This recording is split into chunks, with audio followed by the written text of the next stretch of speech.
Fortnite. Fortnite. Fortnite. Fortnite. Fortnite, the most popular game of our generation. And with that, we have seen the rise of some of the biggest creators in the world. I think if we go up there, he'll follow us. Yeah. Oh, he's gonna use it. Please. Yes! Oh my God! It worked! But sometimes those creators disappear. Whether they quit because they hate the game. I'm done. In fact, I'm honestly, dude, I gotta take a break from streaming, dude. Decide to follow other passions. That's why I'm gonna just go do some fun, you know? Just gotta go live my life. Or just sort of vanish into thin air. Today, I'll be showing you the biggest Fortnite creators to ever disappear.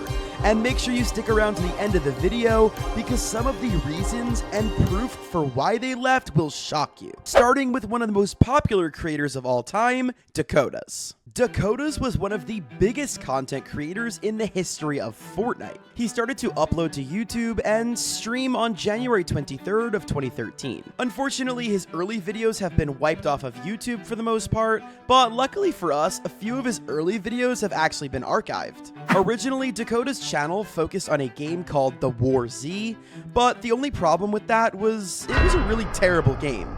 It had a 20 out of 100 review from game critics, and for those of you that are still in school, you know that's a really bad test score. But despite the poor game reviews, Dakotaz still managed to gain his first 30,000 subscribers by playing this truly terrible game. Eventually, however, Dakotaz realized that was limiting him, and he picked up another style of game called Battle Royale by playing H1Z1 and PUBG. He was moderately successful in these new games as well, and eventually hit 100,000 followers both on Twitch and on YouTube. And for Dakotaz, this was just the beginning. Because in September of 2017, a little game called Fortnite Battle Royale came out, and it would change Dakotaz' life forever. Longtime creators like Ninja, Lachlan, and of course Dakotaz took no time jumping onto the new game. Dakotaz uploaded his first ever video about Fortnite on September 14th, 2017. WTF this Disney game, bro. This is the Disney Battle Royale, okay? Dakotaz' journey into Fortnite was like a new start for his channel. And this new start was incredibly profitable because he absolutely blew up on the game. Less than 6 months later, on February 12th of 2018, Dakotaz hit 1 million subscribers. He was regularly getting hundreds of thousands of views a video and sometimes even gaining millions. Thank you for the 1 million. I appreciate it, guys. And in 2018, he was the 6th most watched Twitch channel on the entire platform. With a whopping 50 million views, his growth did not stop at 1 million followers. Because on July 18th of 2018, less than a few months later, his Twitch would reach 2 million followers, and then in the following year of 2019, 3 million followers. But unfortunately, this is where things start to go in a different direction for Dakotaz, as his success was not sustainable. See, Dakotaz has been very open with his mental health struggles, and with this newfound success came a lot of paranoia, self-doubt, and depression. Plus, on top of that, like many other creators in this video, Dakotaz got tired of playing Fortnite. Dakotaz even got into some weird drama with Ninja after he called the game garbage on Twitter. The whole fiasco resulted in Dakotaz and Ninja blocking each other, and Ninja sort of made a big deal about the whole thing. Over time, Dakotaz' viewership just seemed to get lower and lower, and he even tried switching over to Among Us content for a little bit to spark his channel, which worked initially, but as the game died out, so did the views on his channel. Eventually, the videos started to slow down, and he seemingly disappeared from YouTube entirely after July of 2021. However, he would come back periodically to check on the channel. You may or may not be wondering what happened to me. Where have I been? Well, the truth is, I've been streaming every single day. I'm just a lazy piece of shit. Anyways, I've come back to you now, like Gandalf did, okay? I've come back to you. I'm like Gandalf the White now. With this being said, however, Dakotaz might just be ready for a comeback, because in the last few weeks, he has uploaded 8 videos on his YouTube channel, and they're all Fortnite related. Unlike our next player, Daequan. You want it again? 360, ooga booga booga! And in all honesty, I don't think this man is ever truly making a comeback. You see, Daequan started gaining traction way back in the OG Fortnite days of 2017. Daequan started his own YouTube channel and saw rapid success from his daily live streams streams, and hilarious personality on and off camera. My ground, boy. 360 ooga booga booga! But little did Daequan know he was about to become one of the fastest growing streamers and YouTubers in the history of not only Fortnite, but all of gaming. The craziest part is his success was all an accident. Back in 2017, in the month of November, Daequan would stream almost every single day, beating the competition and proving to be one of the best Fortnite players in the world. But the problem was, nobody knew who this guy was. That was until one day when Daequan started up his stream and loaded into a solo squads match. But when he got into the game, he realized he forgot to turn off autofill. And just as Daequan was about to leave the game, he noticed that he was squatted up with one of the biggest streamers of all time, Dakotaz. Coincidentally, Dakotaz was also streaming, and all of his fans saw Daequan put on an absolute show in front of everybody. After the match, the two had such a good time that they decided to keep playing with each other before eventually getting a whopping 28 wins in a row. That's right, 28 Fortnite Victory Royales back to back to back. This was a world record at the time. After seeing how good Daequan was, Dakotaz would get Daequan into some of the top Fortnite tournaments in the world, while also streaming with him on a daily basis. Because of all of this, Daequan went from one of the most underrated and unknown Fortnite streamers in the world to a top name in the game and in the gaming community. For a while, everything was going well. That was all until August of 2018, when Daequan uploaded a video titled Daequan's Depression Sickness. In this video, Daequan describes why he just disappeared randomly, and this story is very sad. I literally couldn't do anything. I couldn't go to the gym anymore. I couldn't hang out with my friends. I was literally just sitting in my bed. Okay, the symptoms that I had. I could barely eat. Anytime I ate anything, like, I felt like I just had to throw up. It was just severe nausea. And sadly enough, Daequan would go on a long break following his depression video, causing a huge decline in his viewership. This obviously caused a drop in motivation for Daequan, leading to the stream quality also declining. Daequan would slowly but surely start to fall off the radar, and for almost 2 years, he didn't upload a single video or stream once. That was until 2021, when Daequan and a few of his friends from Fortnite signed a huge contract with NRG, and the team moved into the Tfue house. We got a dishwasher, a dishwasher, a sink, another sink, 2 dead plants. Damn! Right off the bat, Daequan was averaging crazy numbers on stream, and everything seemed back to normal. Bring it back to me.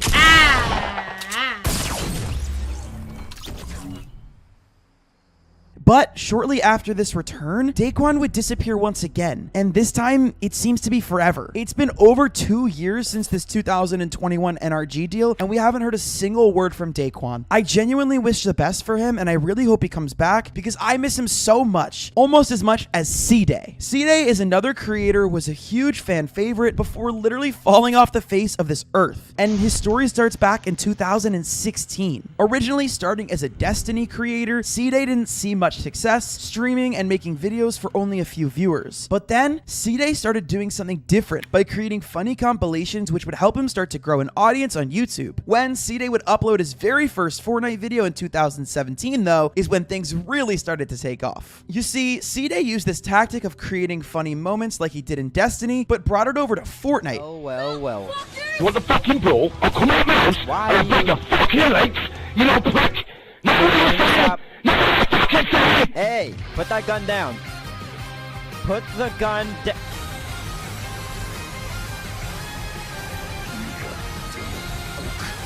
Which caused his viewership to spike in 2017. Over the span of just a year, Ceeday would garner over 3 million subscribers to his YouTube channel, averaging millions and millions of views every upload. But it was around that time that Ceeday took his first break, which was a precursor to his downfall. After a month of complete silence, Ceeday would return and tell his viewers that while he was MIA, it was because he was moving into a new home, and it seemed like things were back to normal for a little while. What the fuck is that?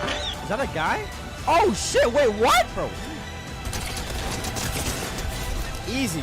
Ceeday started uploading consistently again, but then he started this weird pattern of leaving without telling his audience, taking little breaks here and there without really explanations. But sure enough, Ceeday continued to gain subscribers, and although he was flaky with his uploads, he continued to be successful. That was until one day, everything just stopped. See, in February of 2020, Ceeday uploaded a video which would be his last one for over 2 years. Ladies and gentlemen, welcome back to the bullshit. Now, my last video, I went around to the new spots, well, most of them. I left out one of them, like the clown I am, because I thought that one was going to be irrelevant. So I missed out on the grappler. Of course, fans eagerly waited and waited, but heard nothing from Ceeday for years. But he finally broke his silence during Season 2, Chapter 1, where Fortnite released the Black Hole event. Prior to this event, Ceeday stated that he was fed up with the future of Fortnite and he would be posting one last video on the game. But oddly enough, that video never came. That is until 1 year later when he uploaded his comeback video. You know, it's not easy to explain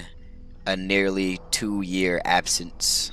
And let's be real, those last 2 years were no normal 2 years, man. That was one long, continuous ass whooping the whole time. But again, that seemed to be a one-time thing, because sure enough, after this comeback video, he disappeared again. This became a pattern for Ceeday, and his fans started to expect that every time he came back, he would just flake and disappear again. And to this day, nobody really knows where Ceeday is, or why he quit altogether. You'd think he'd at least let his audience know first. Next up, Hamlinz. We've already talked about Daequan, and Hamlinz is one of his best friends, and they kind of disappeared together. Let's go back a little bit though and talk about how Hamlinz rose to fame in the first place. Before becoming a Fortnite streamer, Hamlinz would play RuneScape where he gained a decent audience. But when Fortnite came around, Hamlinz immediately made the switch and convinced his already established fan base to follow in his Fortnite streams. And boy, did Hamlinz put in the work. He quickly became one of the best Fortnite players in the world and was averaging thousands of viewers on his Twitch streams. That's my head now. Oh! Hamlinz would go on to meet one of the top streamers at the time, Myth, and the two became very close friends along with Daequan, and they would stream on the regular, really upping Hamlinz's viewer base. Then in 2018, Hamlinz would get the offer of a lifetime. He was recruited to Fortnite's top team at the time, TSM. And for the next year and a half, Hamlinz went crazy with the content. He was absolutely crushing it in every aspect. Oh, hello, motherfucker. Watch this, chat. Watch this.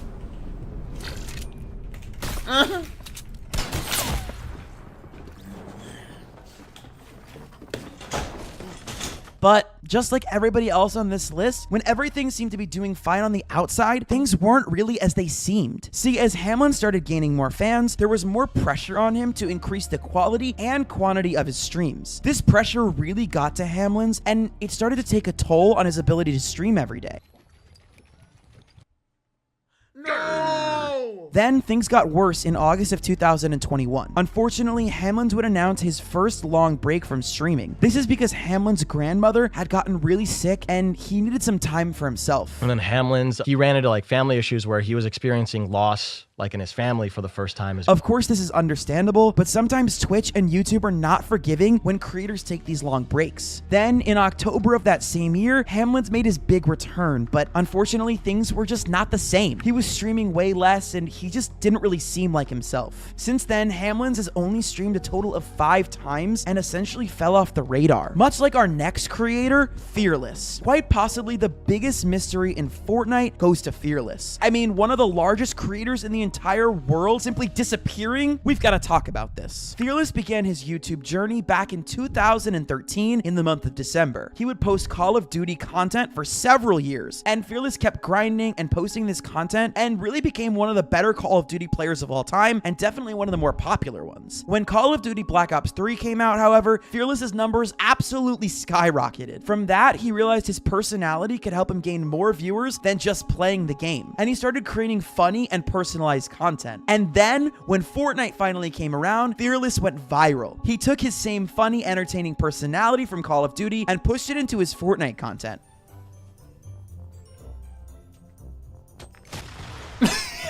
So in 2017, he would upload his first Fortnite video, and from there, it was history. Just like COD, Fearless was a beast at Fortnite, and quickly became one of the best players in the world, while also growing a substantial fan base. At one point, back in 2018, he was getting 10 million views a video. But unfortunately, all good things seemed to come to an end in Fortnite, because after a while of posting, Fearless started to upload less, and it got to the point where it would be months in between uploads, until eventually eventually, it seemed to all fizzle out. And I mean, he just completely stopped uploading. Sure enough, this sparked a reaction from all over the community, considering that Fearless was one of the greatest and most popular Fortnite players of this time. Everyone was trying to figure out what happened, and nobody really had the answers except Fearless himself. And with many theories out there, nobody really knows exactly what happened to the legendary Fearless. However, we do know what happened to Sceptic. From being one of the youngest Fortnite streamers making it viral, Sceptic's story is truly like no other.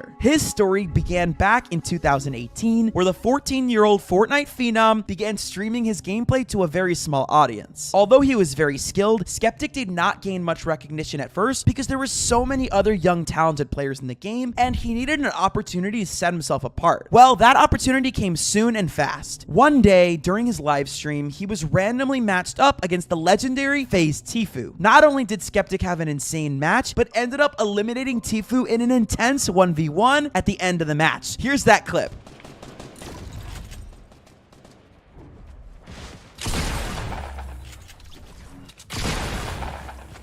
Within days of this clip getting out there, Sceptic took off. His video of him killing Tfue amassed over 10 million views, and Sceptic started becoming way more known in the community. Eventually, about a month later, he was recruited to a top esports team known as Misfits Gaming, where he would eventually go on to pair up with his then World Cup duo, Clix. Sceptic kept getting better as a player and as a content creator, and his hard work and efforts placed him in the prestigious Fortnite World Cup with his duo, Clix. The two went on to win $100,000 from the World Cup, which they split evenly. However, many fans started bashing Sceptic for being toxic, including this clip right here where he takes the L IRL in the World Cup. We take the L. Oh my God, we got some trash talk in real life. This led fans to give Sceptic hate and even call him out for saying that Clix carried in the World Cup. While Clix never said that that was true, and he actually says that Sceptic was a great teammate, the two of them ended up splitting following the World Cup event. After the split, Clix and Sceptic went their separate ways, having an occasional chat on social media, and it was clear they didn't necessarily get along. That being said, Clix was blowing up, and this would cause a lot of people to take his side in this ever-going battle, leading Sceptic to losing some of his fan base. That being said, Sceptic decided to switch up his content around this time as well, deciding that he didn't necessarily want to stay in the Fortnite space. So, Sceptic started to create content exploring NFTs, and this thing's made things worse as much of his fans didn't want to watch this new content. Then, Sceptic decided to switch back to Fortnite content, which at first did help him start to gain some of his traction back, and he was seeing a couple 100,000 views per video. However, ultimately things didn't work out for Sceptic on the Fortnite side. Sceptic started to slow down his uploads, taking month-long breaks, and as we've seen from a lot of these other YouTubers and streamers, when you take long breaks, it's hard for your fans and the YouTube algorithm to keep. However, he is still young and has continued to make different types of content and still make a living doing full-time content creation. Unlike our next creator who completely disappeared, FaZe Dubs. Daniel Paul Walsh, more commonly known as Dubs, started off his gaming career as most other young kids did, because his big brother played too. The way I got into gaming was through my brother and like my friends at school, because like they were all into gaming.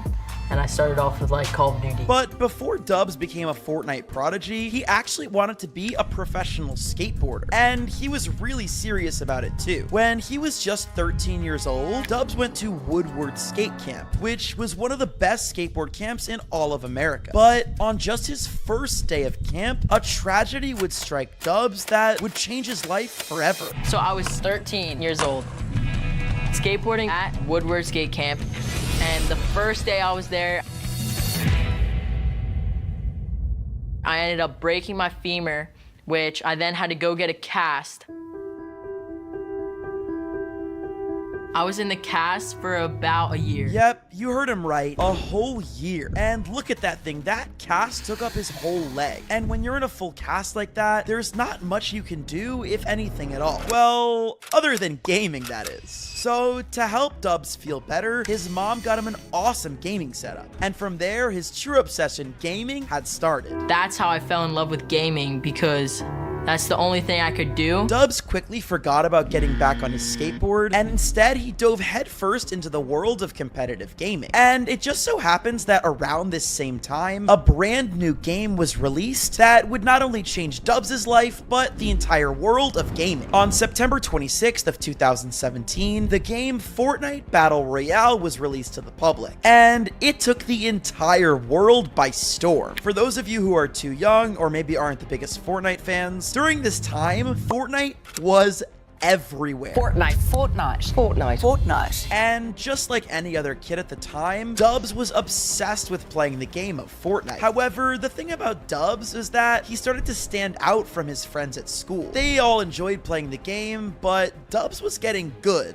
Like, really good. So early on in 2018, Dubs decided to start playing in some competitive tournaments. Although he was good, he wasn't really seeing any success by way of earnings until later that year in 2018. During the Winter Royale on December 12th of 2018, Dubs finished 67th out of the top 100, which earned him a whopping $1,500 prize. This might not be huge for some people, but Dubs was just a 14 or 15-year-old kid, so this was probably amazing for him to see so much success early on. Right away, it was clear that Dubs was a force to be reckoned with in solo Fortnite. That being said, we do have to mention somebody else if we're going to be talking about Dubs, and that would be his duo partner Mega. You often don't hear Dubs without hearing Dubs and Mega, and that's because they're one of the greatest Fortnite duos of all time. And here's Dubs talking about how that happened. So the way I found Mega was back in squad scrims.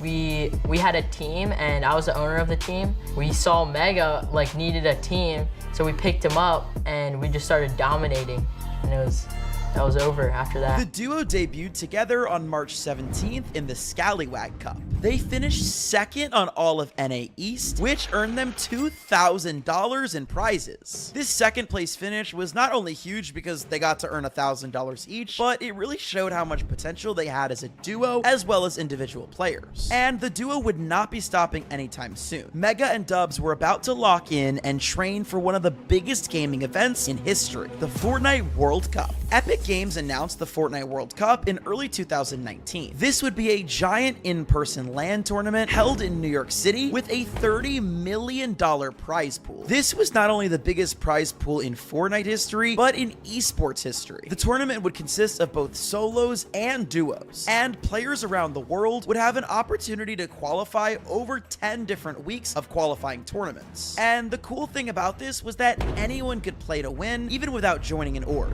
40 million players decided to try out for the Fortnite World Cup, so with $30 million on the line, Dubs and Mega stepped onto the battle bus, hoping to ride it all the way to New York City. And that's exactly what they did. In the first week of qualifiers, Dubs managed to get second placed in solos on NA East, which earned him a spot in the Solo World Cup. But that wasn't enough for him. He also got 6th place in week 3 of solos, 1st in week 5 of solos, and 3rd in week 7 of solos. Dubs was performing so well, in fact, that many people in the community thought that he had to be cheating. I mean, who was this kid that just came out of nowhere? One of these people that thought he was cheating included one of the world's best players at the time, Booga. I remember watching these clips right here, and I was like, what the hell is this kid's aim? Look how snappy it looks. You guys see how snappy? Like, watch this. Look how, like, flicky and weird it looks. Like, you guys see this? And this would not be the last controversy in Dubs' career. So make sure you guys stick around for the entire video, because I have a couple crazy stories coming about how FaZe Dubs almost got canceled. However, with these cheating accusations aside, it was safe to say that Dubs was moving on to the Solo World Cup finals. But unfortunately for him and his duo Mega, they still hadn't placed high enough in duos to earn a spot together. And luckily, they did just that. Dubs and Mega placed 5th in NA East, which secured them a spot together for the New York City tournament. When we qualified for duos, it was so sick because we thought it was over. Like, we were 8 games in and we had like 40 points or something super low, and we had 2 games left. And we had to get like 2 20 bombs back to back and the win to qualify. And we ended up doing it somehow. and then we qualified, and it was just like, it was actually unreal because we did not think we were going to qualify. After the spectacular performance that Dubs put on in the qualifiers, he started to get the attention of the Fortnite community. Not only was Dubs insanely talented, but he also had a great personality that many Fortnite fans loved. Around this time, he also started streaming and posting videos to YouTube. Oh my god! Oh, let's go! A 40 kill game. Oh Holy my fuck. God, I got 20, holy. And with all this newfound attention, also came an offer from a huge esports organization. Dubs and Mega were about to get the offer of a lifetime. They joined FaZe Clan.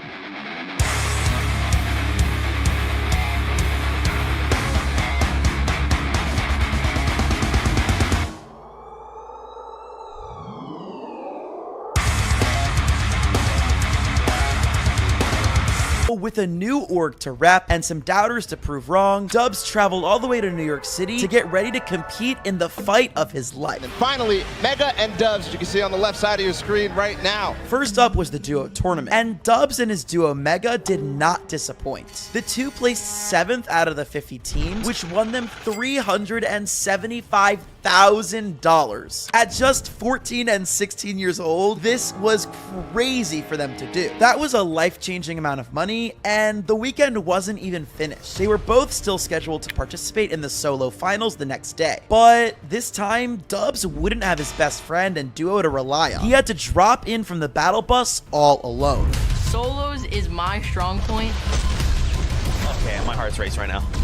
You can dominate by going for picks or playing for high ground. After the day was over, Dubs placed 15th in the Solo World Cup, which was incredible. To put that into perspective, he placed higher than some huge names like Clix, Mr. Savage, and Tfue. This solo placement earned him another $150,000, which brought his total for the weekend up to $437,000. At just 16 years old, Dubs was well on his way to becoming a millionaire. So, Dubs had reached the height of his career. I mean, he was just about as successful as you can be at his age. A pro gamer making hundreds of thousands of dollars and gaining millions of followers. However, unfortunately for Dubs, with these new followers came a certain amount of responsibility that maybe he wasn't ready for. You see, as a streamer and a content creator, and really just a pro gamer, you always need to be aware of what you're saying both on and off stream, but especially on stream. And Dubs was about to make one of the biggest mistakes a creator could. On February 27th of 2020, while being in a call with some friends that were live streaming, Dubs said a word that starts with the letter N that I'm not going to repeat or even show the clip of. Obviously, this was not a good look for Dubs. After Dubs said this really inappropriate word on his friend's stream, it got clipped thousands of times and went super viral all over Twitter. Even some of the biggest names in Fortnite like Tfue and Ninja reacted to it on stream. What happened to FaZe Dub? You don't know? No. Oh my god, the kid is so stupid. What? He said the hard R on stream. He what?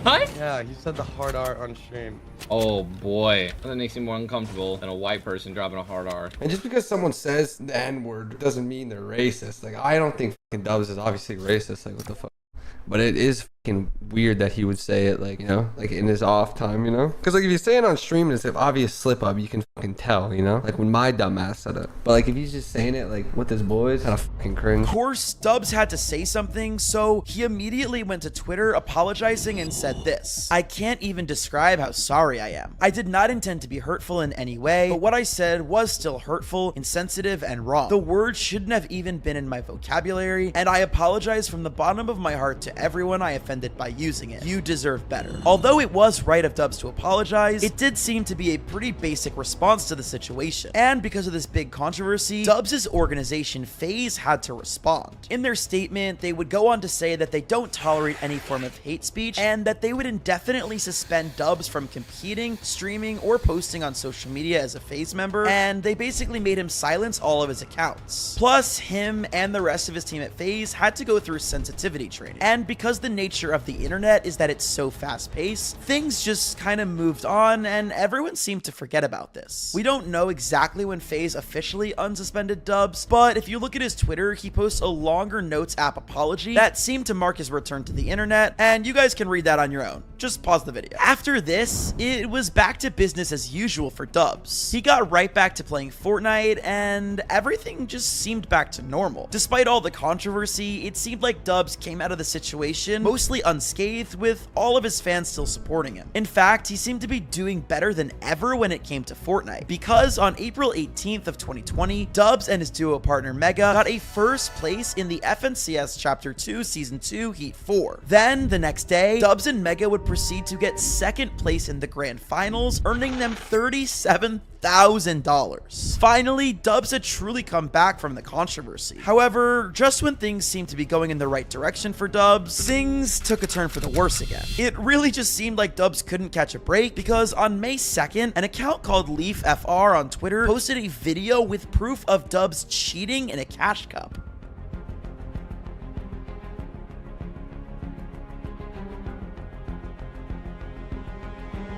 Allegedly, Dubs and another player, Waffles, were teaming up together in a solo cash cup. Many believe that this is a super obvious example of teaming, and after the video blew up, Dubs got banned from Fortnite for an entire month. A lot of people in the Fortnite community were calling for Dubs to get removed from FaZe. I mean, combined with what he had said just a few months ago, this was the second time that he had done something really bad, and it seemed like FaZe just really didn't want to drop it. And once again, it seemed like Dubs just kind of got off without any repercussions.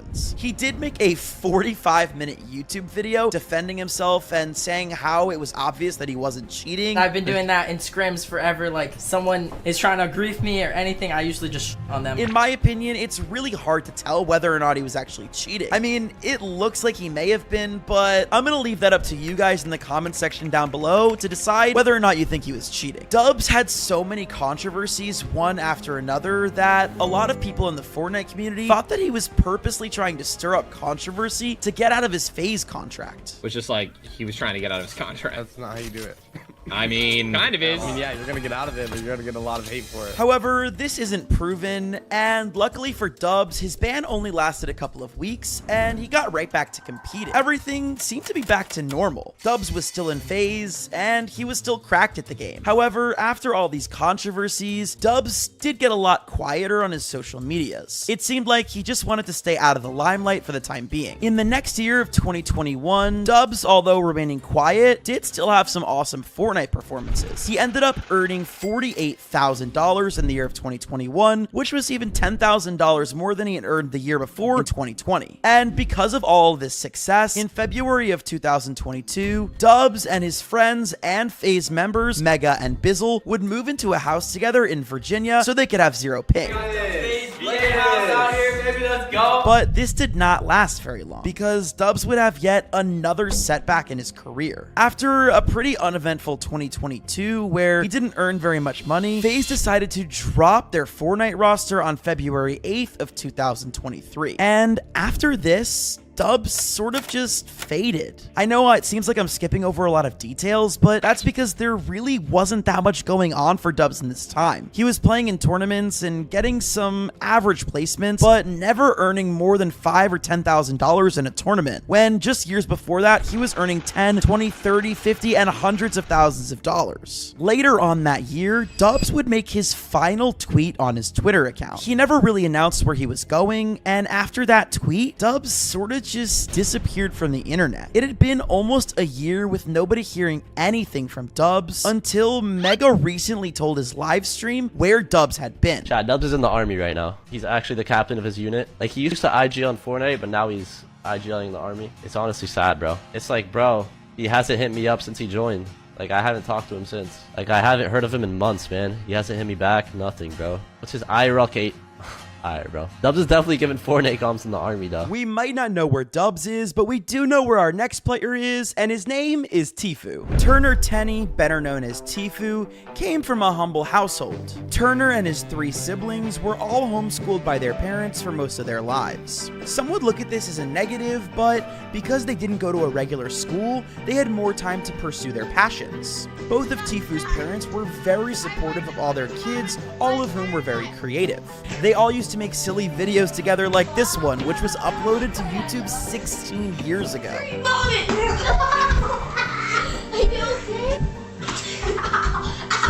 That clip that you just saw was from the first video ever uploaded to a channel known as Juke Squad. This channel was run by Tfue's older brother Jack, but featured all of their brothers, including Tfue, Jack, and Pierce. A lot of the earlier videos focused on the outdoor activities they were involved in, the first of which was a sport called skimming. Tfue got really good at it really fast. He even traveled all over the country participating in skimming competitions. He even did the world's first 900 big spin.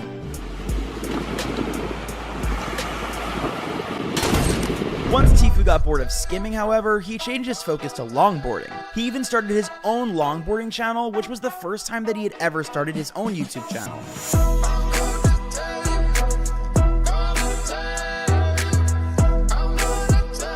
And eventually he got tired of that too and started to search for a new hobby. And that led him to cliff jumping. And of course, he got really good at that too.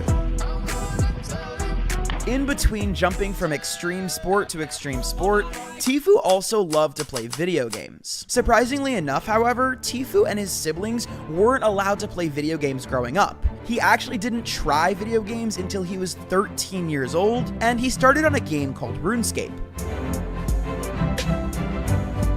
After getting tired of RuneScape, Tfue jumped from game to game, trying to find one that fit him the best. Toontown, Call of Duty 4, Halo, Call of Duty World at War, Call of Duty Modern Warfare 2, well, you get the point. He tried a lot of games. And it was around this time on May 22nd, 2014, that Tfue started his second channel ever, which would be his gaming channel Tfue that we all know today. His first videos were all Call of Duty Advanced Warfare highlights.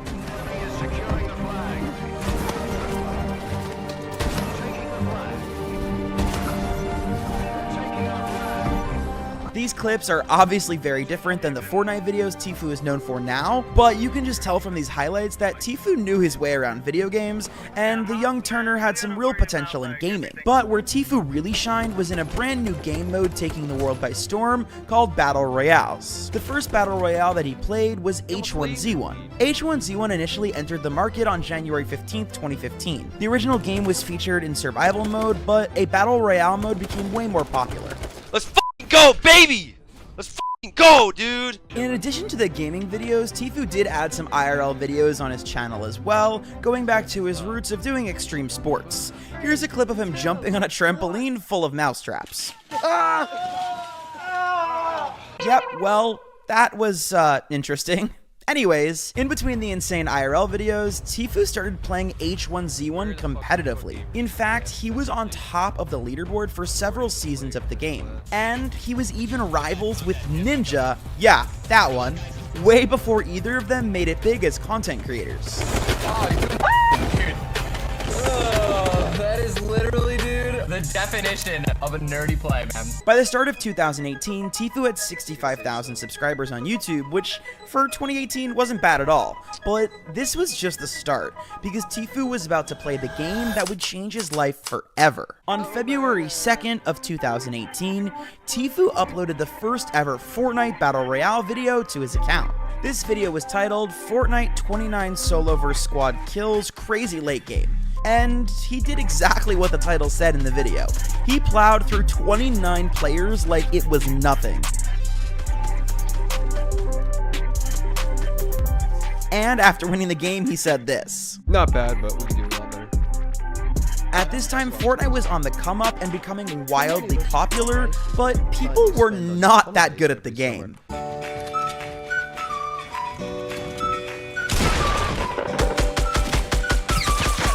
So as you can see, Tfue was well above the average Fortnite player. He was building like crazy while everyone else was still running away and hiding in bushes. He was constantly breaking world records for the most kills left and right as well. Because of his crazy talent and entertaining personality, Tfue's following started to grow very quickly. Later that year, Tfue hit 100,000 subscribers on YouTube on April 15th. Shortly after this, Tfue would get some amazing news. He was officially invited to FaZe Clan, one of the biggest esports organizations of all time. And when he joined FaZe, he became unstoppable, it seemed.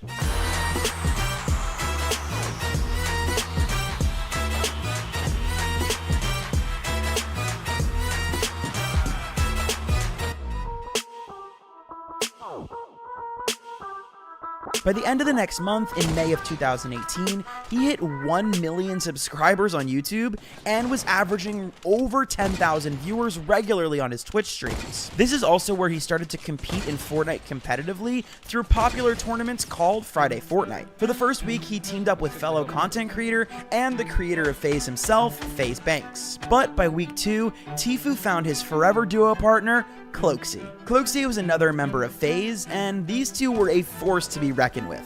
They were regularly placing in the top 4 teams for the rest of Friday Fortnite. Because of his amazing performance in these tournaments and his really infectious personality, by July of 2018, Tfue had already hit 2 million subscribers on YouTube and was averaging 40,000 viewers on his Twitch streams. I don't think I have to say that that's crazy. Even by today's standards, that's an insane amount of viewers. This amount of growth was not only unprecedented in the gaming community, but in content creation as a whole. Unfortunately, however, all of that attention wasn't always positive. On August 7th of 2018, that same year, all of Tfue's accounts were taken over by a group of hackers. Here's Tfue explaining what happened. Basically, I woke up one morning and I couldn't sign into my YouTube, and then I couldn't sign into my Twitter, and then my Instagram, and then my Snapchat. All my emails were hacked, so basically everything was hacked, you know?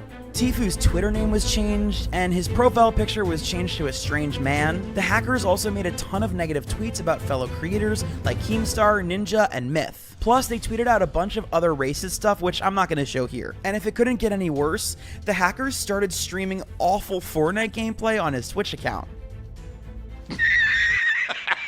Luckily, Tfue got his Twitch back pretty fast, but once the hackers were taken off of his Twitch, they started streaming on his Instagram. Hey! Hey! Oh! These guys were just determined to make Tfue have the worst day ever. In addition to all of this, Tfue's YouTube account, which he had been working on for 6 or 7 years at this point, looked like it was suspended. Tfue didn't receive access back to his YouTube account until August 14th, which was over a week later. But this victory again was short-lived, because on August 23rd, 2018, just 2 weeks later, Tfue's YouTube account was deleted, like fully gone. And on top of that, his Twitch was suspended. He didn't get either his YouTube or Twitch reinstated until September 5th, 2018, almost 2 weeks after this whole event had happened. However, this may have been a good thing, because the return stream was so long awaited by his fans that his stream broke the record for Twitch viewers on that day. Luckily for Tfue, however, he was able to participate in Fortnite competition while he was waiting to get his socials back. He competed in the solo summer skirmish, which took place on September 3rd at PAX West that year. Tfue placed 27th out of 300 players, which earned him $5,000. Pumped though. Now, what are you going to say to the millions that love you and the crowd that's live here at PAX? What do you want to tell them? I love you guys, and I miss you guys for sure. Shortly after that, Tfue once again teamed up with his fellow FaZe member Cloakzy to participate in the Duos Fall Skirmish series. The two of them had multiple first place rankings in the qualifier rounds and eventually placed first overall in the event at TwitchCon on October 28th of 2018. Where the circle is going to start claiming quite a few players' time here at the crowd every time Tfue and Cloak show up. Nate Hill and Funk Bomb at 3, so they'll get a point as well. Tfue and Cloak at 2 in total. And you come here, and in front of all your fans, you are the #1 duo. How are you guys feeling right now? Dude, I don't have words. Shout out to all the fans. Shout out to my partner Tfue.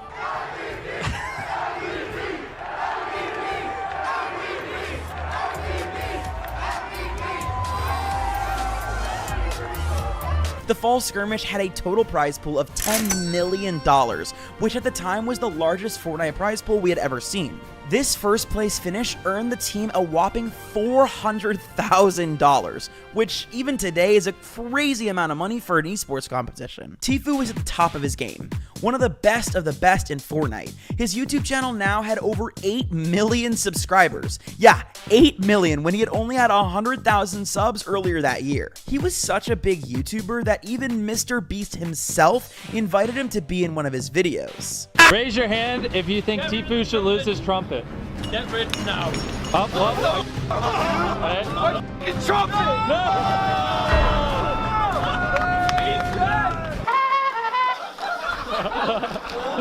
Tfue seemed invincible. He had very few, if any, haters at all. People loved him and his content, but even for the most amazing creators, it seems like controversy finds everyone in the gaming community.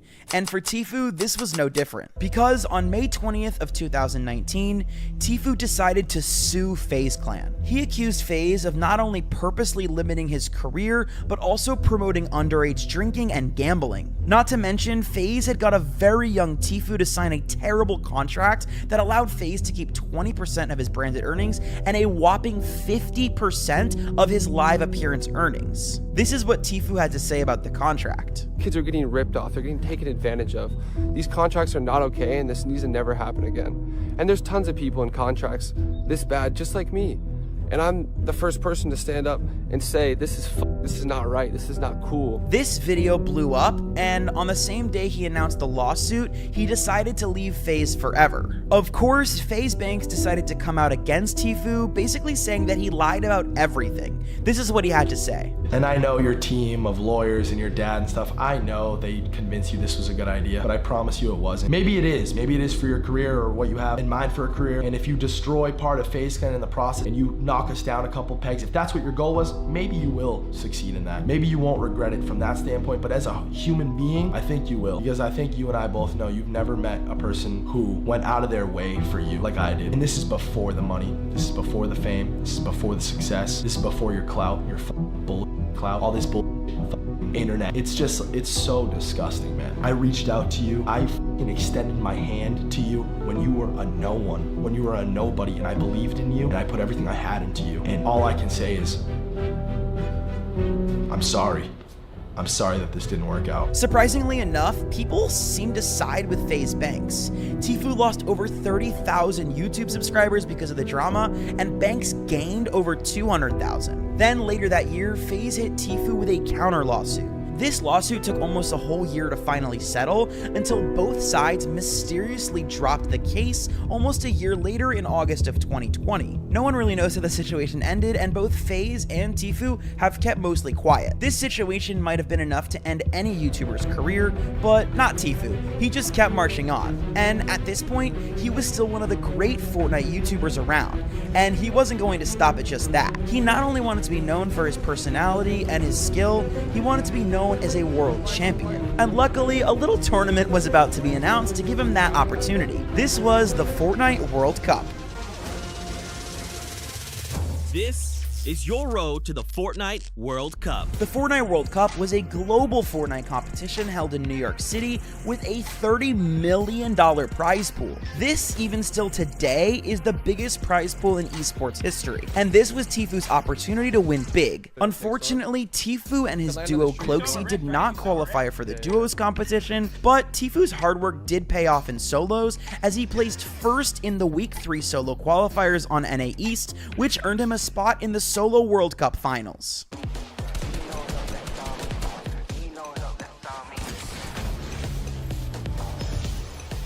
I'm saying, like, I got first, dude?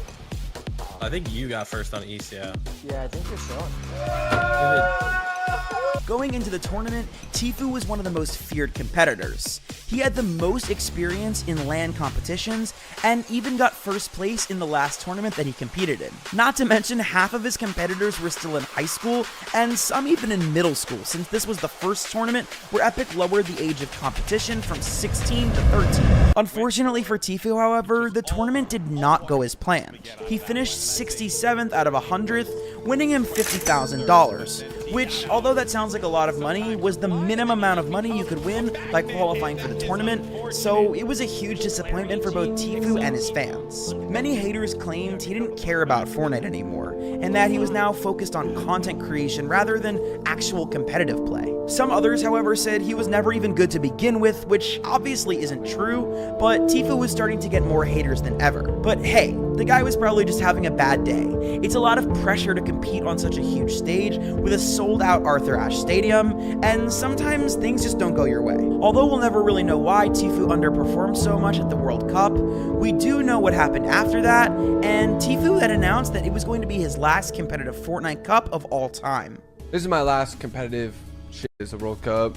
See, Tfue wanted to focus on content creation and streaming, and he did just that. He started to do more vlogs and highlighted his family life in Florida, where they did a lot of crazy IRL sports again, as well as some gaming content too. You see, although Tfue wasn't competitively playing Fortnite anymore, that doesn't mean that Fortnite wasn't a major part of his life still. I mean, you don't just get a Jonesy tattoo on your thigh for nothing. That shows some real dedication to the game. What the f did I get on my leg, dude? However, that being said, and much to the dissatisfaction of his fans, Tfue would eventually stop playing the game that made his career. See, Fortnite became a thing of the past for Tfue when a new battle royale came out called Warzone. Tfue released his first Call of Duty Warzone video on June 16th of 2020.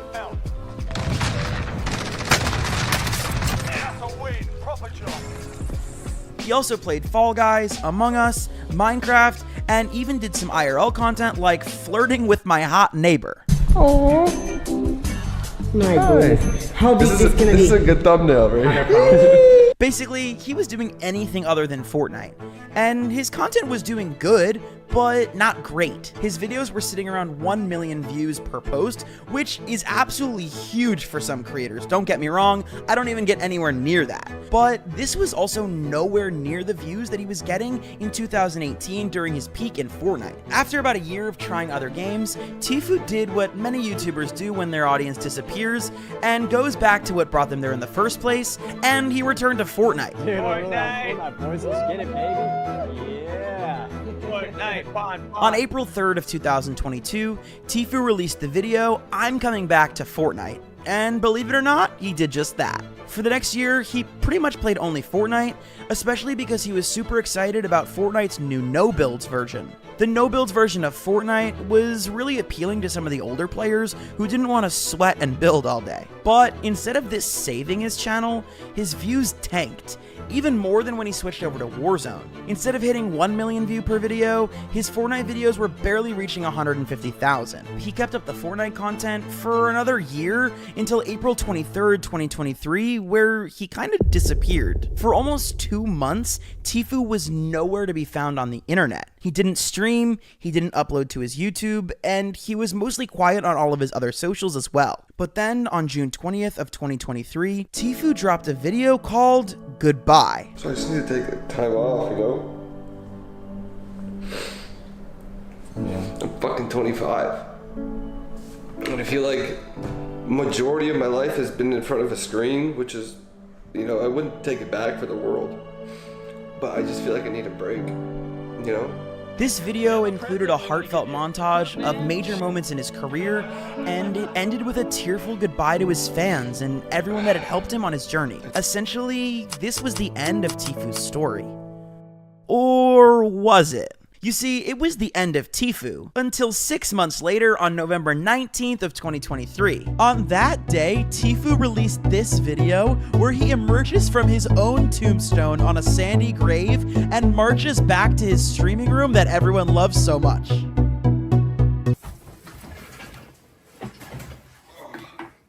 Here, Tfue not only announces his return to streaming, but that he'll also be leaving the platform of Twitch and moving to Kick.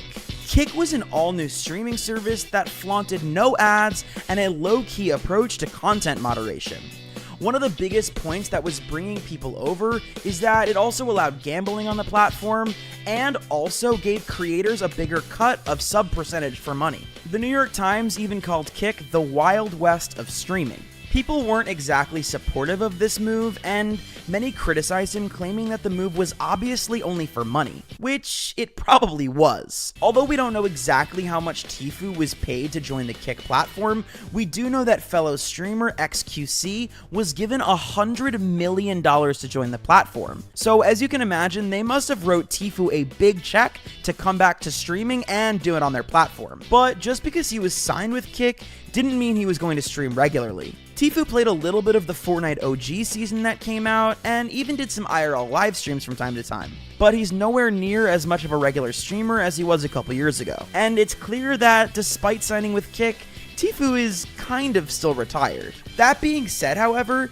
Tfue's Rest in Peace video that was posted around 4 months ago was followed up by 8 new uploads over the course of the next 4 months. So even though he might say he's retired, and then unretired, and then re-retired, and then unretired, and then who really even knows at this point, I think it's safe to say that Tfue isn't really going anywhere. And neither is our next player on this list, Stable Ronaldo. Stable Ronaldo, whose real name is Ronnie, was always interested in gaming from a young age. He got his first gaming laptop in 2014 at just 13 years old. He experimented with games like CSGO and Call of Duty, but he didn't find his true passion until a little game called Fortnite came out. Fortnite Battle Royale, as many of you may know, is the most popular video game perhaps of all time. With consistent player counts well into the millions, Fortnite was a great opportunity for any young and hungry gamer to get their name out there. With his passion to game at an all-time high, Ron decided to invest in himself and buy a brand new PC when Fortnite came out. It wasn't amazing or expensive, but it worked, and Ron was officially ready to grind. And that's exactly what he did. He practiced and practiced on his new PC. He wanted to be the best Fortnite player in the world. And eventually, he got good enough to even earn money playing competitive Fortnite. On May 26th of 2019, Ronaldo placed 170th in the Fortnite World Cup Week 7 solo qualifiers. This earned him $675, which doesn't sound like a lot, but for a 16-year-old kid, it was probably really cool and very motivating to keep going. Instead of spending the $675 on something ridiculous, he spent it on upgrading that PC that he had just bought. This was when he really decided to lock into gaming and hopefully make it on a professional level. He started grinding away at various Fortnite events like Cash Cups and FNCS tournaments. With his new gear, he was consistently placing higher and higher. Ron was looking to make a name for himself in the upcoming season, and the next FNCS was announced as Squads. However, Ron wasn't very well known at this time, and he had a few followers and some placements, but nobody was begging to play with him. Everything changed, however, when he met a player named Unknown Army. For those of you that don't know, Unknown Army was a very popular Twitch streamer and pro Fortnite player. He was also one of the very few controller players to qualify for the Fortnite World Cup in New York City. Stable Ronaldo was unfortunate enough to come across this absolute beast in a random Fortnite lobby. But instead of getting upset after Unknown completely destroyed him, Ronaldo reached out and decided to friend him. This would be one of the best decisions of Ronaldo's life. After DMing each other for the first time, the two became friends very quickly. Unknown even encouraged his new friend Ronaldo to start uploading to YouTube more since he was very entertaining. Eventually, Ron would do just that and upload his first video on the Stable Ronaldo account on October 2019. Don't stop.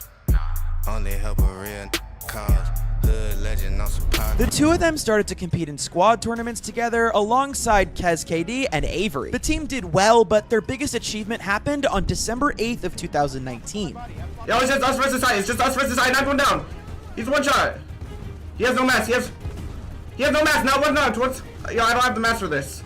Wait, what? No, we're not top two. We're not top two. No, we're not top two. Oh, let's go! Let's go! Let's go! Let's go! The squad won first place in the FNCS Chapter 2 Season 1 Grand Finals.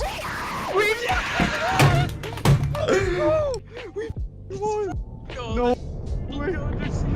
Winning the NA East Grand Finals back then meant that the squad won a total of $187,000. At this point, Ronaldo was on top of the world. Starting as a kid who just loved gaming, he was now an FNCS champion. And this was easily the largest prize he had ever won playing video games. But he needed to capitalize on this. Ronaldo didn't just want to make money from winning games, he also wanted to upload it and make money off of content. So he decided to upload a video showing off his big win. It was titled, "This is how we came first first and won $187,000 in the Squad FNCS Championship. And this video blew up. The video currently sits at 280,000 views, which is huge considering this was just his third video ever posted. Following this huge video, he started to make his streams and video uploads much more consistent. And now that Ron had won an FNCS, people started to take a lot more notice of him, and he was averaging about 1,000 viewers peak on any given stream. This guy is running around with cheats! I hope you have an amazing flight, you know.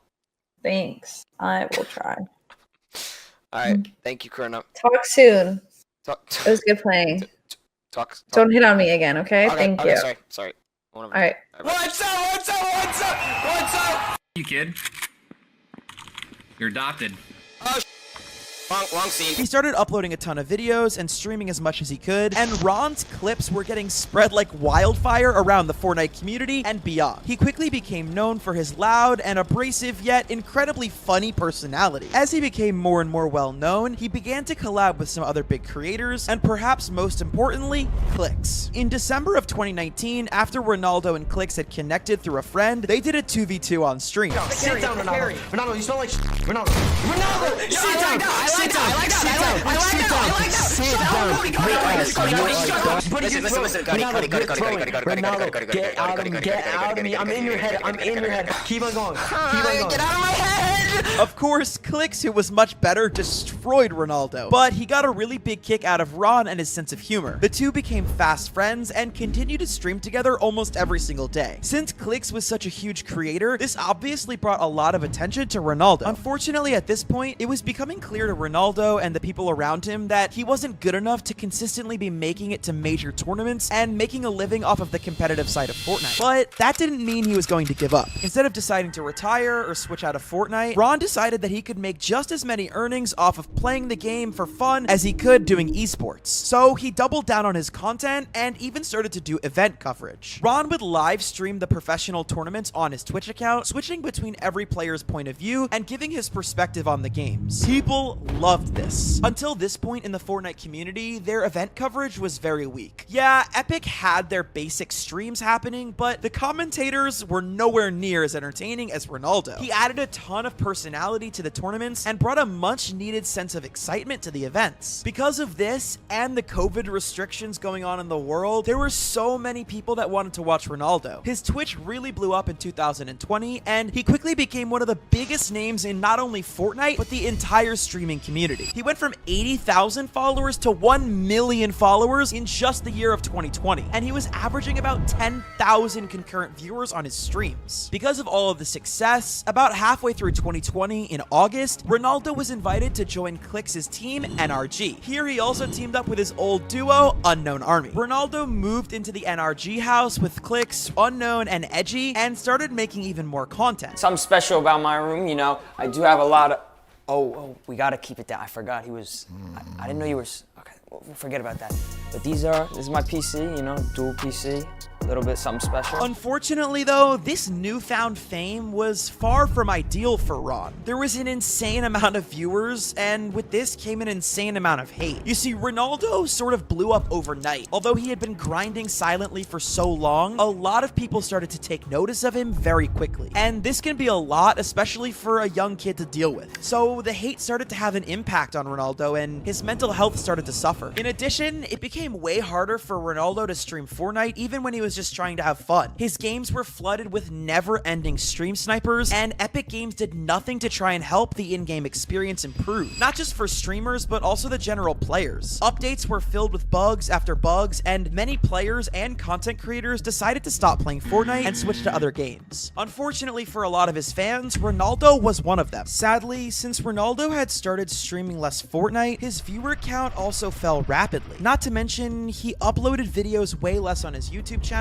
and wasn't streaming nearly as much as he used to. Post-COVID times in 2022, he had some of the worst numbers ever on his account. To add to the struggles, Ronaldo left his gaming organization NRG on January 5th, 2022, after they announced that they were going to discontinue the Fortnite house. I have officially left NRG. NRG supported me early in my career, and they were an important part of my growth. This was a difficult decision to make. I have a lot of friends and a lot of members of the NRG staff that were an important part of my life, but in the end, I felt my career would benefit from a change. Even with his numbers declining, however, 5 months later in June of 2022, Ronaldo joined FaZe Clan. He thought that this was going to be the turning point in his career and everything was going to go back up. But unfortunately, it didn't work out this way. Barely any of his videos, even after joining FaZe, were reaching 250,000 views. And I know that sounds like a lot of views to most of you, and it's more than I get most of the time, but it wasn't quite up to standard with what other FaZe members and creators of his size were getting. At this point, Ron was at an all-time low as far as content and morale. He was feeling out of touch with his own audience, but more importantly, he was out of touch with himself. It was clear that Ron wasn't happy and he didn't know what content he truly wanted to make and who he was trying to make it for. Obviously, struggling and being upset made it really difficult for him to entertain his viewer base. On his Twitter burner account, Ron was very honest about these struggles, and he talked about how it was difficult to stay consistent with streaming and creating content. Despite having a lower view count, however, people still loved Ronaldo. Keep in mind, this guy had 2.5 million Twitch followers, so at some point in his career, people really loved his content, and Ronaldo truly believed that people still did. Plus, he was still a big name amongst many of the Fortnite content creators, many of whom were still close friends with Ronaldo. It wasn't a matter of people not liking Ron or his content. People loved him and still do, but not everyone was Ron's biggest fan. And at this point in time, he would get into the first real beef of his career. Plenty of streamers and content creators have disagreements and controversies with one another, but it's just part of being in the community. However, Ron didn't just get into beef with anybody. His issue was with Ninja. On July 11th of 2023, Ninja, Tim the Tatman, and Cloaksy were all on stream together. They were getting drunk, opening CSGO cases, and just generally having a good time. That's when Ronaldo entered the chat. He sent a very simple chat message in Ninja's stream saying, "Tell Cloaksy I said hello." Keep in mind, Ronaldo goes way back with Cloaksy and they were good friends. However, this confused the streamers as he could have just gone into Cloaksy's channel and said it to him directly. So because of this, they thought that Ronaldo might have been a fake account. So as the three of them were discussing whether or not this was the real Ronaldo, Ninja thought it would be a great idea to randomly start trash talking him. Also Ronaldo is like literally like 1/20th of our following and is completely irrelevant. So we should probably just keep opening games.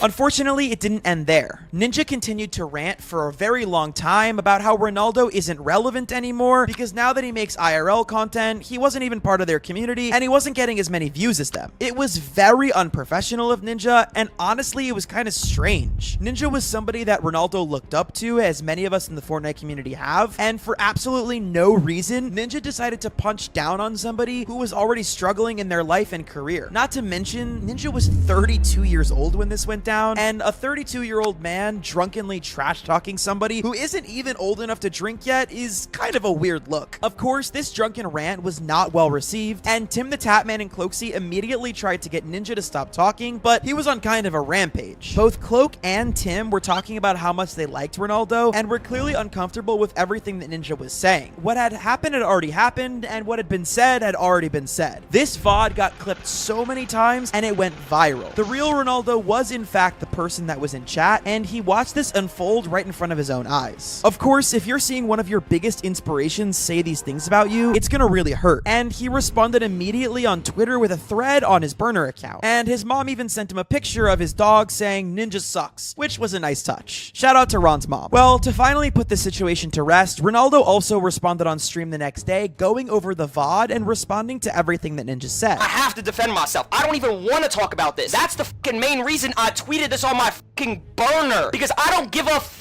about this, but I have to defend myself. You coming at everything that I worked for. According to this reaction video, Ninja did reach out to Ronaldo after everything went down. So then he responded with, "My apologies, dude. I had no reason to blast you like that. I was completely gone and just feeling some type of way. No reason to randomly and unnecessary throw shade at you, brother. I don't expect you to forgive me either. I just wanted to reach out and say I'm sorry. You're a great streamer and content creator. If I'm a great streamer and content creator, why are you saying 1,000 viewers is bad, that my YouTube isn't good, and that my community basically sucks?" It seemed as if Ninja was genuinely sorry, but then the next day on his stream, he just referred to that trash talk as a mini roast and a little bit of banter. The Fortnite community did not just forget about this clip, even though Ninja probably wanted them to. Basically, everyone responded, especially Ron's friends. Clicks even made his own response to the video defending Ronaldo. So now he's sitting with 1,000 viewers. That's so not so only weird. should I hold it or should I say it now? That is should so I say it now or no? weird, bro. That's so weird. I hold didn't even hear that. Oh, it's so hard. It's so hard. I didn't hear that. That's so cringe. If you are making fun of me for 1,000 viewers, let's say, you are not only making fun of me, but you're making fun of people who have less than 1,000 viewers,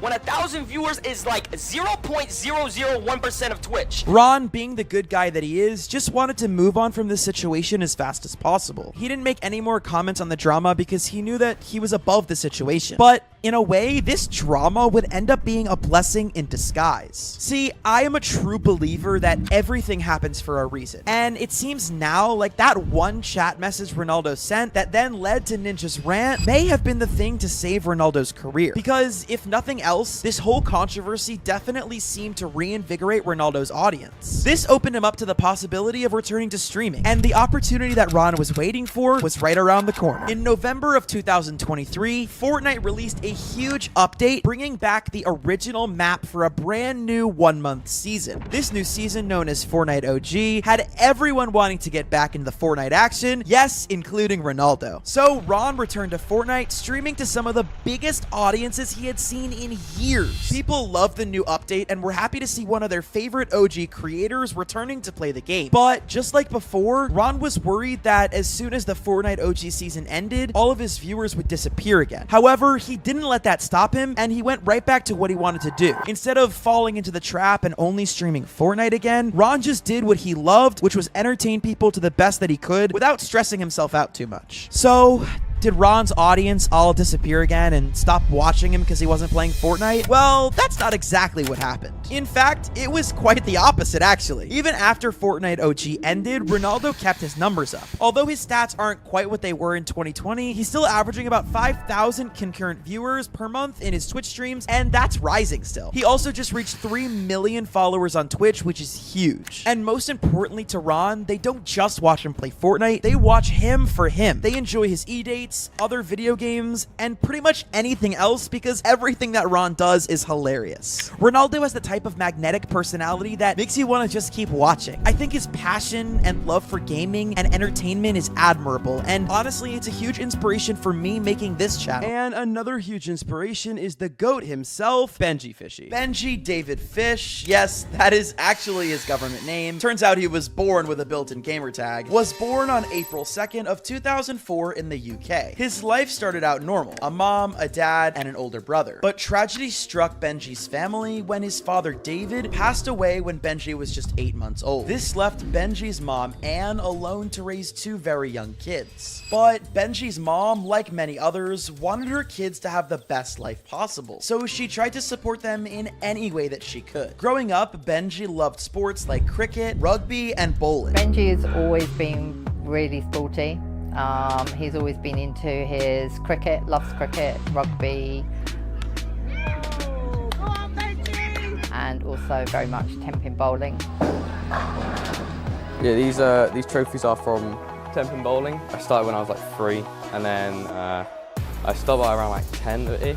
My knees and feet started getting pretty bad. Unfortunately, however, because of his health issues, Benji was unable to continue bowling. So instead, he turned to gaming. And like many other Fortnite prodigies, Benji started gaming because his older brother did too. Benji's got an older brother, Charles, who's 7 years older than him. So as a result of that, Benji's pretty much been gaming from a really early age. I've been playing games since I was like 5. On console, I played COD, played Halo. I got a laptop for like my 8th birthday or something. That's when I like first started playing, or like I can't remember, like 7 or 8. Benji jumped around video games like Call of Duty, Halo, League of Legends, and CSGO, but nothing really fit. Well, not until a certain Battle Royale game hit the market. In September of 2017, Fortnite Battle Royale took the world by storm. If you were alive in 2017, you could not avoid the word Fortnite. Fortnite. Fortnite. Fortnite. So of course, it would catch the eye of a young gamer named Benji. For season 3, I started like properly like grinding it, And then season 4, season 5 started getting into scrims and stuff. Benji loved playing with his friends, but quickly started to get much better than his peers. He also started uploading highlight reels to his YouTube channel. His first ever video was uploaded on September 20th of 2018. In the video called Solo Duo Scrim Clutch, he did just that. You are God! You are God! You are God! You are God! He showed the last few minutes of a scrim match where he had to clutch the game with his duo down. And honestly, just from the video, you can tell that he is going to go far in Fortnite. His aim is absolutely insane, and he was even pretty entertaining on the mic, which a lot of kids his age that were so good at Fortnite, they didn't have that skill yet. I beg you be the biggest bot team in the world. No, you are not telling me that is their base.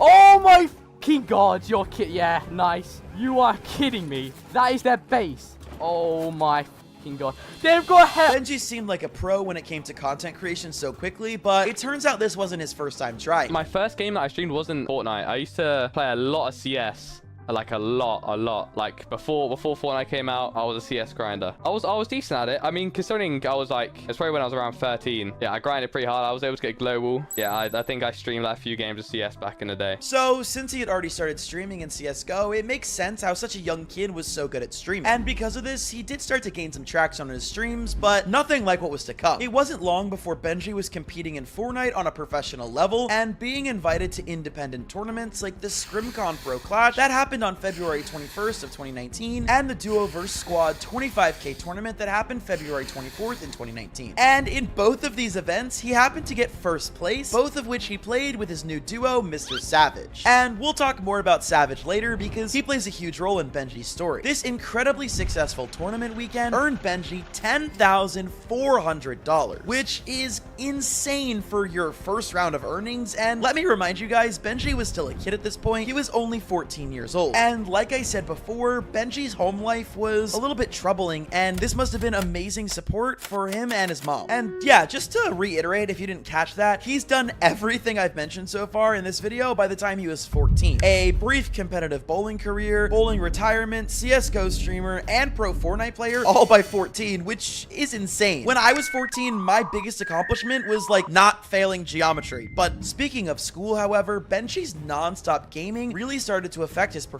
in his classes. It was hard to stay awake for math, or maths as they call it in the UK, when you're up all night getting no scopes. This is where most parents would have drawn the line and said no more gaming, but not Benji's mom. I mentioned earlier in the video that she would do anything she could to support her son through really anything, and I really meant that. And later on in this video, I'll even talk a little bit more about Benjyfishy and her story as well. Benji's mom actually encouraged him to drop out of traditional school and become homeschooled so that he could play more Fortnite. It's more convenient to like be homeschooled while playing like a pro game. I can base it around my practice pretty much. This decision to leave traditional school might sound like a no-brainer now in 2024, but many people judged people that were homeschooled back in 2019. To take a kid out of school to play video games at that time was not only unheard of, but Benjyfishy's mom definitely had people talking behind her back and saying that it was a bad parenting decision. That being said, Anne knew her son and knew that he was destined for great things. She just had to let him follow his passion. Isn't she like the best mom ever? Speaking of great moms, however, my mom actually has a message for you guys.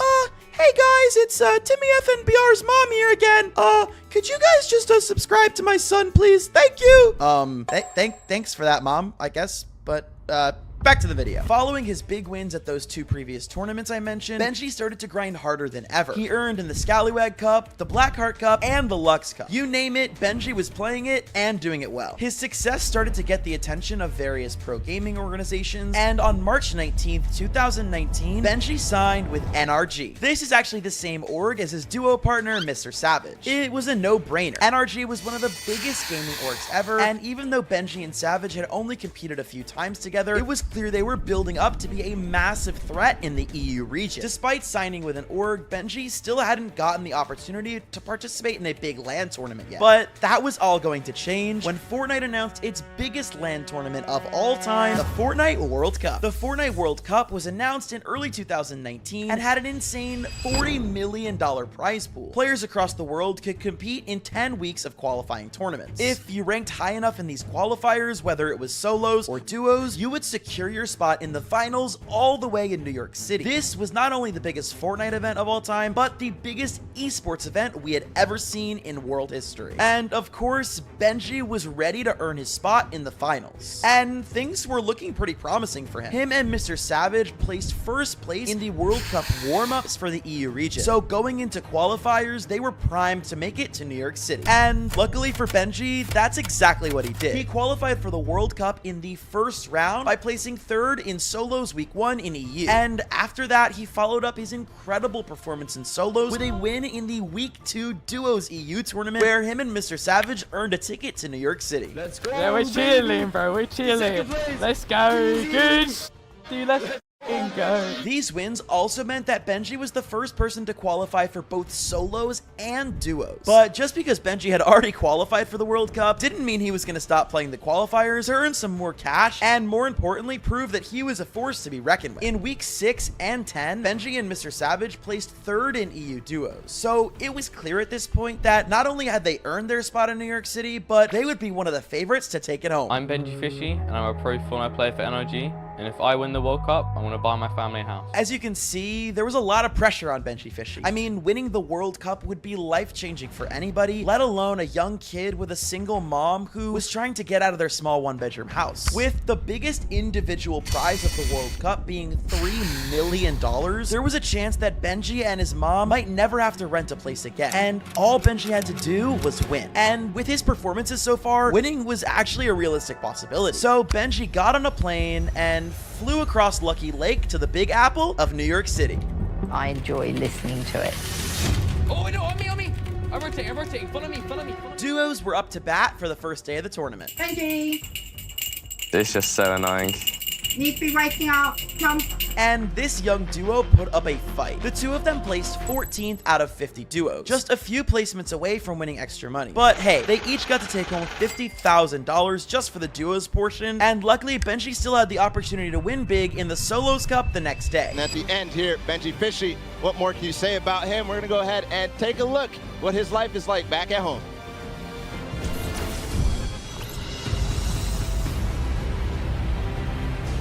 My name is Benjyfish. I'm 15 years old. I live in the UK. To master Fortnite, you gotta play a lot.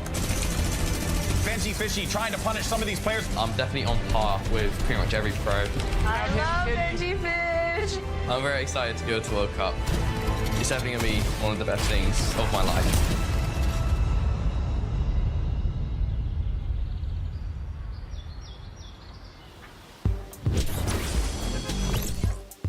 Playing for his family, his mom, and trying to do everything he can to make an even bigger name for himself. This was his chance to win big. Benji and his mom could finally buy that house. But unfortunately for Benji, once again, he placed just outside of winning extra money in 25th place. I was so close in both solos and duos to getting extra money. Yeah, as I said, all I needed was that one pop-off game in both the duos and the solos, and I would have been top 10, top 5. But hey, Benji did not go home empty-handed at all. When all was said and done, Benji flew back to the United Kingdom $100,000 richer than he was before. Benji came home from the World Cup a little bit disappointed, but also motivated to take what he thought was his and become a champion in Fortnite. Just because he didn't take home first place in the World Cup doesn't mean he still wasn't one of the best players in the world at this time. Just to put into perspective how good Benji is, over 40 million players competed to get into the World Cup, which means that he was better than almost every single one of those 40 million people, and that's crazy. That's crazy. But like I said, Benji had really high expectations for himself, and unfortunately, he didn't meet them in the World Cup. In World Cup, we got 14th in duos and I got 25th in solos.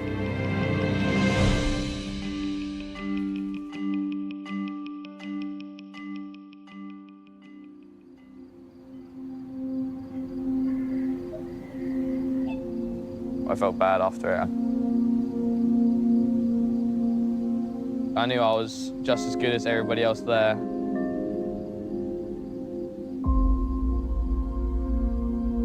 He was, I would say, actually devastated that he hadn't done as well as he wanted to. But just because he didn't do as well as he wanted didn't mean he was just going to give up. Instead, he was going to take what he learned from the World Cup and come back even stronger. And boy oh boy, that is exactly what he did. Later on that year, Fortnite introduced FNCS, or the Fortnite Champion Series. And this was a whole new season-based tournament system. And it was around this time, unfortunately, where Benji and his duo partner Mr. Savage decided to split ways. But that wouldn't last forever. We'll get back to Mr. Savage later. Fortnite announced that the new FNCS would be a trios game mode, so they started a brand new trio now known as MMB, which was Mongrel, Mitro, and Benjyfishy. To say that this trio was a threat to the rest of EU would be an understatement. I mean, these guys were good. In FNCS Season X, this dynamic trio would go on to win 10th in Grand Finals. Although this wasn't exactly their goal, as they wanted to place higher, they still did earn some great money, and on top of that, they won 4 cash cups in Season X. By the end of 2019, Benji earned almost $420,000 just from Fortnite. Forgetting content creation and Twitch for the moment, that is an absolutely wild amount of money to make just by playing a video game. So it's pretty safe to say that even though he didn't win the World Cup, Benji probably got himself a nice house with his mom. And like I said a minute ago, Benji's main earnings might not have actually even been from Fortnite. Outside of being one of the best players in the game, his social media accounts were also popping off. By the end of 2019, Benjyfishy was sitting at an average of 15,000 viewers per Twitch stream, and his YouTube videos were getting hundreds of thousands, if not millions of views. Benji continued to compete and grind out content throughout 2020 and 2021, where he continued to place well and earn a lot of money. He took home $150,000 in professional earnings in 2020. This play from Benji, the movement is crispy clean. My God, the movement is insane. Fallout.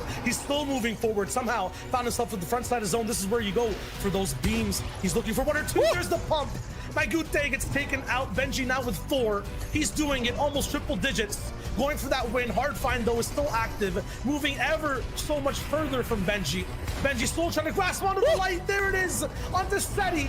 A second one from Benji. He's doing it. It's happening. It is happening. We have manifested, chat. Benjyfishy is popping off right now. He's at 100 plus. He's at 115. And he's not done yet. He has a great inventory right now, Shio. He has chug splashes, minis, and big pots, and then gold spaz and a gold AR. He's in such a good spot. Benji's gonna get another one. That's gonna be rotary. Benji is going insane. Benji's gonna get one more. Benji is on an absolute running rampage. 7 eliminations all the way down from height, 1 HP. Somehow gets to survive. 3 builds. Pump from high ground. Drops to low. Blocks it off. Another one. My God, Benji. The back-to-back. 180 degrees. No. 360 of total carnage. Benjyfishy. 9 eliminations. The God run. The curse broken.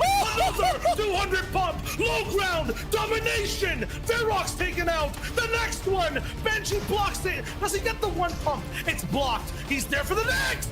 Benjyfishy. Oh my God. How are you doing this? 12 and another 75,000 in 2021. But by later in 2021, it was clear to Benji and his fans that his heart just wasn't necessarily in the game like it used to be. I mean, if you do anything every single day for 3, 4, or 5 years, you're bound to get a little bit bored of it. But Benji knew that he needed to make some sort of change if he wanted to keep competing professionally. So in late 2021, Benji did what everybody wanted him to do and reunited with his old duo partner, Mr. Savage. The ultimate, the God EU duo has reunited in the United States of America. We don't know exactly why the team reunited, but both Benji and Mongrel mentioned that they wanted to start playing with other duos, and it seemed like the split had no bad blood. Unfortunately, however, this reunion with Mr. Savage was not everything it hoped to be. As the team wasn't placing very well, it's hard to continuously compete in a game that you fell out of love with and aren't really doing so great at. So on June 24th of 2022, Benji decided to quit Fortnite forever. I am officially quitting competitive Fortnite to pursue Valorant. Recently, I've fell out of love with Fortnite. I used to be able to play Fortnite like 8-10 hours a day, but Even last season, I was only playing during the tournaments just because I really couldn't force myself to get on the game. For those that knew Benjy well and watched his streams, they could already see that Benjy was falling in love with a brand new game called Valorant. So the switch to this new game didn't come out of nowhere. Because Benjy was quitting Fortnite, however, he did have to leave his long-term org, NRG, and he officially left on December 17th of 2022. At this time, a lot of the biggest Fortnite players and creators were leaving at this time, so I don't really blame the guy. People like Tfue and Ninja were all slowly jumping ship to other games or just simply quitting the internet for good. Switching games, however, for an esports pro is really risky. Imagine a professional soccer or football player suddenly deciding they want to be a pro basketball player. I mean, just because you're good at one video game doesn't always mean you're gonna immediately be a pro at another one. Not to mention that for the content side, sometimes your viewers don't want to watch you play a different game. But Benjy was different. He was determined that he was gonna be a pro gamer no matter what, and he was gonna do what he loved, regardless of whether or not people watched him. So he started to grind Valorant, and he was good at it, but he was still a free agent, and Valorant is a little bit different than Fortnite when it comes to playing professionally. You can't just load up and queue for a tournament. You need to be signed to a team if you want to play in any big tourneys. So Benjy decides to sign on to a tier 2 Valorant team, which maybe he was a little bit too good for, but he knew that if he played well on this team, he could catch the eye of some of the bigger teams. And that's exactly what happened. Benjyfishy caught the eye of the very popular Team Heretics. This was one of the best teams in the Valorant community. And at the beginning of this year, Benjy also won an award from the Valorant community for being a rising star. Plus, playing Valorant brought a whole new audience to Benjy's social media accounts. Although he's not quite getting as many viewers as he used to do in his prime in Fortnite, he's still pulling thousands of average viewers every stream. And perhaps more importantly, Benjy looks happy. At the end of the day, we would all love for Benjy to come back to the Fortnite scene, but I think we all care more about Benjy and his happiness than we do about making him do what we want. And although this might be the end of Benjy's Fortnite journey, it's clear that this won't be the last time we see him. This is only the beginning of Benjyfishy. Thank you guys so much for watching. I hope you enjoyed. Hit the subscribe button if you're new here, and click right here to watch another one of my videos, and I'll see you guys in the next one. Peace!